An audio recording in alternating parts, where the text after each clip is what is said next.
Okay, Taylor, Patrick, thanks for joining us. Before we hand it to the media here, we'll just start out with the first question. Just another big win for Team World.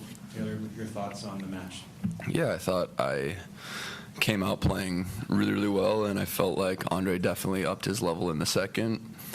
He broke me early, and I didn't think I really did anything wrong in the game that he broke me, so I kind of just had to stay with it, and I feel like I up my level a lot in the tiebreaker, and it's huge for the team. I feel like after a really good perfect day one, it's huge to start out with another win on day two to kind of set the tone. Thank you. Go to the floor here. Got some microphones on the side. Richard, you want to start? Richard Osborne, LaverCup.com. That's some win, Taylor.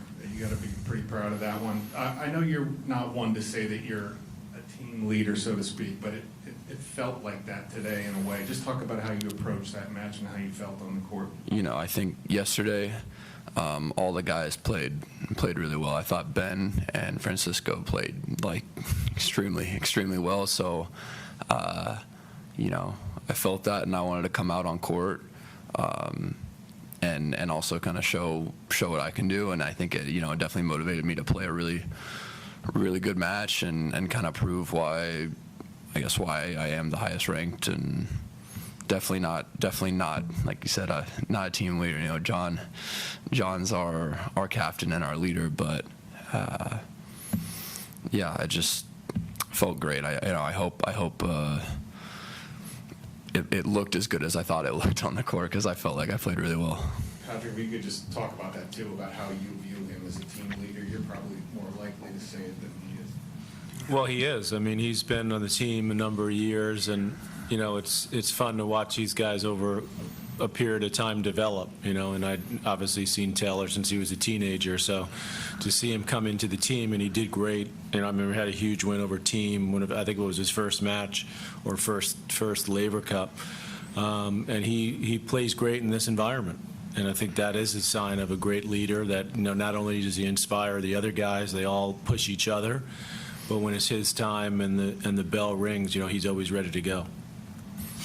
Ben, to you. Taylor, Ben Kuzma from the Vancouver province.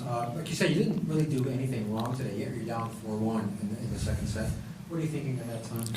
I mean, it's 4-1, but it's just one break, so you know, it's not that big of a deal. I felt like it's easy to get frustrated if I play a bad game and get broken, but the game I got broken was actually the game that I made more first serves than any other game. You know, he played too good that game, so it wasn't you know, it was easy for me not to get frustrated and just kind of accept it, and I feel like the whole match up until that point I was still in a lot of return games. Like he wasn't getting, you know, necessarily easy holds, so I felt like if I kind of just stayed with it, that I was going to get my opportunities to break back, and if not, then, you know, whatever, we'll go to a 10-point tiebreaker.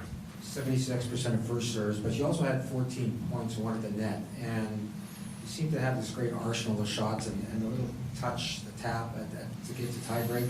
Is that something that you developed, or something that you have to keep? Or? I mean, I've definitely worked a lot over the last couple of years of coming forward and getting better at coming forward. I think this specific matchup with Andrey is a good match for me to get to net, because I can you know, look to pull my backhand off the court, get in behind it, look to take my forehand hard line, get in behind it off, you know, when I get him running to the backhand. I think it's a match that I do have to come forward a lot on. The conditions are very slow, so you can't really let people float the ball back and reset points. You kind of have to follow shots in. A lot of shots that I hit that would normally, I guess, be point-ending shots aren't in these conditions with these balls. So I'm forced to come in a bit more, and I feel like I've always had these little, like, I've always been better at the touch volleys and the half volleys, you know, much better than actually just like the normal, like sticking normal volleys. But it's something that I've been working on for a while. Patrick, it's one thing at 4-0, and it gets to 6-0. From a coaching perspective, when does it change for, hey guys, be careful, to maybe put your foot down on the jugular? I mean, I think you got to get to the end, because the beauty of this format, as we've seen in other years when we were quite behind, you know, is you always have a chance going into the final day. So I think it's the most important thing is, as Taylor said, for each guy to play their match. and focus on what they need to do. I mean, if they win the next 3 matches, it could be tied. It would be tied up going into the final day. So, while we do have a lead, again, the beauty of the format is that you can come back later in the event, which we've done a few times. So, it's really all about just getting to that final match. We still got a long way to go. Hey, Taylor, I've been here for Inside Tennis. Slightly different question. So you played other team events before, the ATP Cup, the Davis Cup. So how different or similar does it feel to be here on Laver Cup? And just another question to that. Do you think we already have enough team events on the tour, or you'd like to see some more?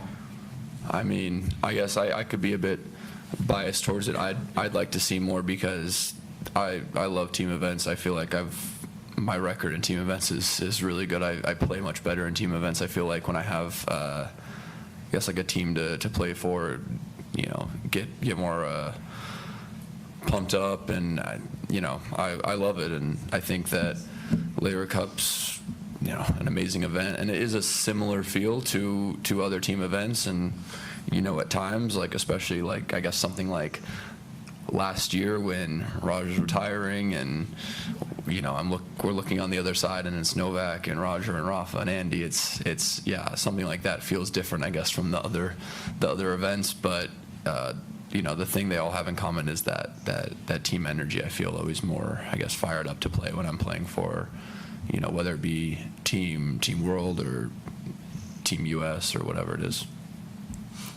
Omar. Hi guys, Omar from Daily Hive. Question for both of you.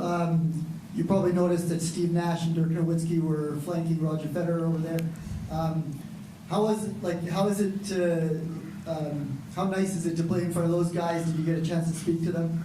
I actually didn't realize they were here until after the match, but I try not to I guess look into the crowd too much. But I know Roger was watching, so I think that's always something that's really cool. Is after I get off the court, especially since I played a good match, I'm like it pumps me up a lot knowing that someone like Roger and those guys is they're watching me play, and I'm happy that I played well. So.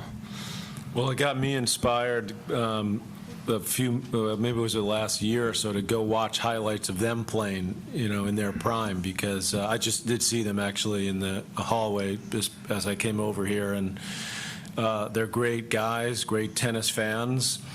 Steve's actually a pretty darn good player. I've actually played with him a bunch at our academy in New York when he was, he just moved back to Arizona, but when he was in Brooklyn. So he's an incredible athlete. Obviously he was a great soccer player growing up in Canada as well. So, and Dirk's an incredible guy. Unfortunately, he's got some ankle issues now, but they've been around. I think I've seen him at every major. I remember years ago I saw him in Australia and Wimbledon. So, I think it's great for tennis.